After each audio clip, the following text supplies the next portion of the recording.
السلام عليكم ورحمة الله تعالى وبركاته. فراشات ديالي، كنتمنى انكم تكونوا بألف خير وصحة وعافية. مرحبا بكم من جديد في قناتي وقناتكم زينب ماريبوسا. اليوم ان شاء الله جيتكم فيديو جديد وغسالة جديدة. اقترح عليكم واحد الطورطة بكريم باتيسير ومزوقة بفروطة او كيك بارد كيجي رائع جدا وبمذاق هائل وبطريقة جد سهلة ومبسطة في التحضير ديالها، وكيستحق انكم تجربوه. الا بغيتوا تعرفوا عليه تبعوا معايا الفيديو حتى الاخير باش تشوفوا طريقه التحضير والمقادير. فرجه ممتعه. مقادير الكيك: غنحتاجو 3 بيضات، كاس الا ربع ديال السكر الخشن، كاس الا ربع ديال زيت نباتيه، كاس الا ربع ديال الحليب، 2 كيسان ونص ديال الدقيق، 2 ديال الخمارات، واحد فاني، وطبعا ما نساوش قبصه ملح.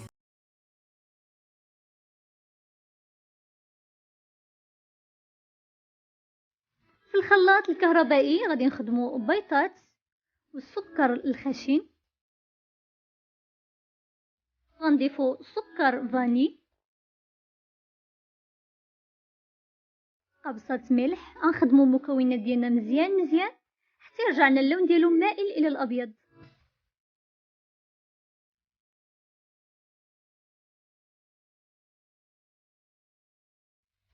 غنواصلوا التطراب ديال المكونات ديالنا، حيت كل ما استخدمنا البيض والسكر مزيان كل ما جانا الكيك ديالنا خفيف واسفنجي.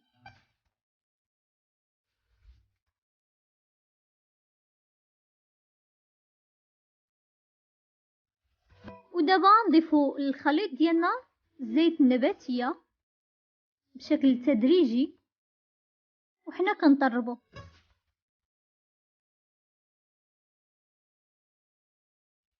وفي الاخير غادي نضيفوا اخر ما تبقى لنا من السوائل اللي هو الحليب.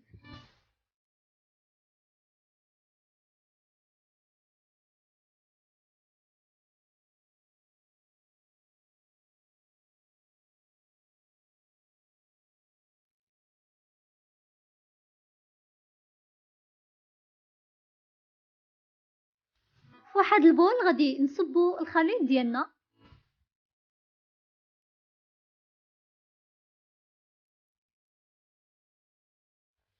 في هذه الاثناء غادي نضيف الطحين اللي ديجا غربلته هو والخمارات، غادي نضيفوه تدريجيا حتى نحصل على القوام اللي بغيت.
في واحد المول اللي ديجا دهنته بالزبده ورشيته بالدقيق غادي نخوي الخليط ديالي بهذا الشكل هذا، ونحاولوا اننا دائما نهزو يدنا الفوق باش هكذا يجينا الكيك ديالنا خفيف.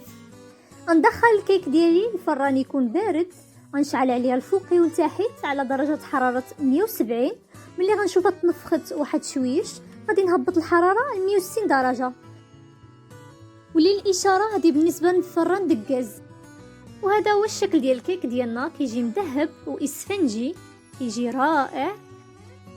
من بعد ما برد الكيك واحد شتيتو غادي نقلبوه في طبق تقديم بواحد نص كاس ديال الحليب. غادي نسقيو الكيك ديالنا من الوسط وحتى من الجوانب باش هيدا ما تجيناش شي قصحه. غنخليو دابا الكيك ديالنا على جنب وغادي نمشيو باش نحضروا الكريم باتيسير اللي نحتاجو ليه نص لتر ديال الحليب، 2 معالق كبار ديال كريم باتيسير، 2 معالق كبار ديال السكر الخشن.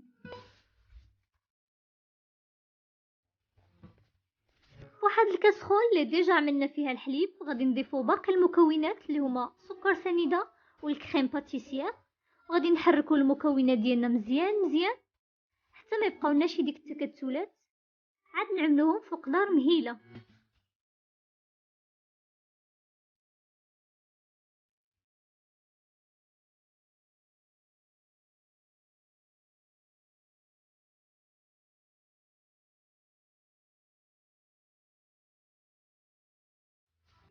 كيف سبق لي قلت على نار مهيله نستمروا في التحريك ديال لا كريم ديالنا وما نغفلوش عليها مره باش هيدا ما تحرقناشي.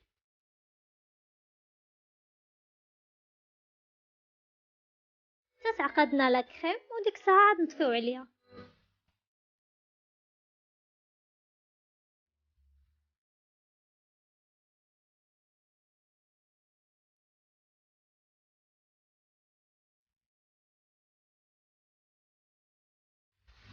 وكيف ما كتشوفوا معايا لا كريم ديالنا بدات كتعقد لنا.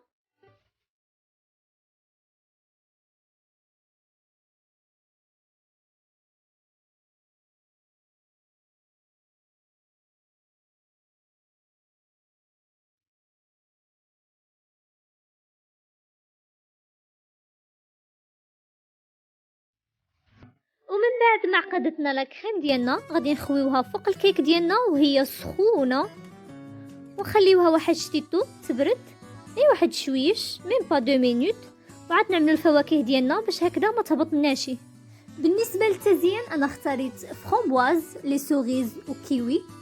طبعا كل واحد وكيفاش الذوق ديالو، يمكن لكم تستعملوا بنان، يمكن لكم تستعملوا فريسه، يمكن لكم تستعملوا التفاح، كاع الفواكه كيجيو مزيونين كيعطيو منظر في هذه الطورطه هذه. كيف كتشوفوا معايا فرامبويسه دورتها على الجوانب، نحاولوا اننا ما نبعدوش بيناتهم بزاف باش هيدا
وصلنا لنهايه الفيديو البنات. كيف ما كتشوفوا معايا الطرطه ديالي قدمتها على هذا الشكل هذا، صراحه الله كتجي كتحمق، لا من ناحيه الشكل ديالها ولا من ناحيه حتى المذاق، كتجي لذيذه خصوصا الا خليناها تبرد مزيان، كتجي بارده وغزاله.